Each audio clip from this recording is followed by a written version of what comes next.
Most people think the stock market is this big, open, competitive system. Thousands of companies, millions of investors, everybody competing for returns. But here's what nobody tells you.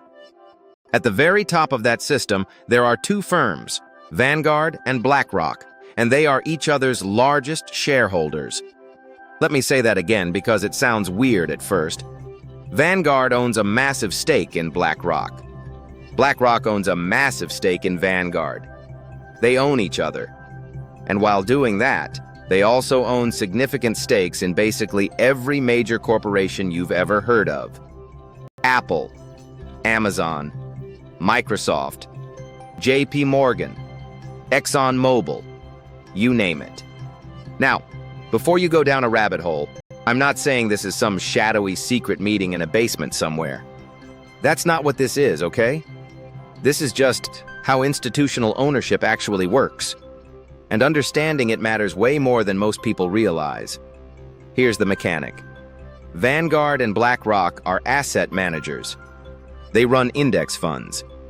When you invest in an S&P 500 index fund, you're handing your money to firms like these, and they buy shares on your behalf across hundreds of companies. The more people invest, and hundreds of millions of people do, the bigger their ownership stakes get. So over time, these two firms ended up holding enormous positions across the entire economy.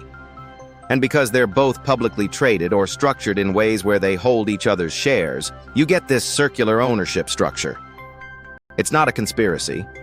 It's math. But here's where it gets interesting, and why you should actually care about this. When Vanguard and BlackRock show up as top shareholders in a company, they vote on corporate decisions. Board members, executive pay, strategic direction. They have real influence over how these companies are run.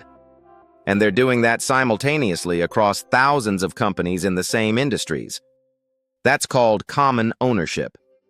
And economists are actively debating whether it reduces competition, because when the same shareholders own all the airlines, or all the banks, or all the pharmaceutical companies, do those companies really compete against each other as hard as they should? That's not a conspiracy theory. That's a legitimate academic debate happening right now in 2026, at the highest levels of economics and policy. Now, mina experiencia reading through this stuff, most people who encounter this topic fall into one of two camps. Camp 1, they dismiss it. Oh, it's just how markets work. Relax. Camp 2, they spiral into conspiracy territory and start seeing secret cabals everywhere. Both are wrong. The real answer is somewhere in the middle, and it requires actually understanding how ownership, index funds, fiduciary duty, and shareholder voting work. That's the foundation you need. Not outrage, not dismissal, understanding. Because once you understand how institutional ownership actually functions, how the Fed sets rates, how asset managers accumulate influence, how global financial institutions coordinate, you stop feeling lost in these conversations. You become the person who can actually explain it clearly at the dinner table, in the office, or when your spouse asks why interest rates are going up again. That's the difference between consuming financial news and actually understanding the system behind it. So here's the takeaway. Circular ownership between Vanguard and BlackRock isn't a glitch in the system. It's a feature of how modern index investing scaled up. Understanding it is step 1. Understanding what it means for competition, policy, and your own money, that's where it gets really useful. Want to go deeper?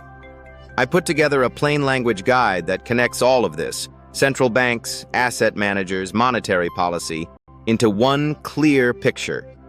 No jargon, no conspiracy, just the facts. Links below.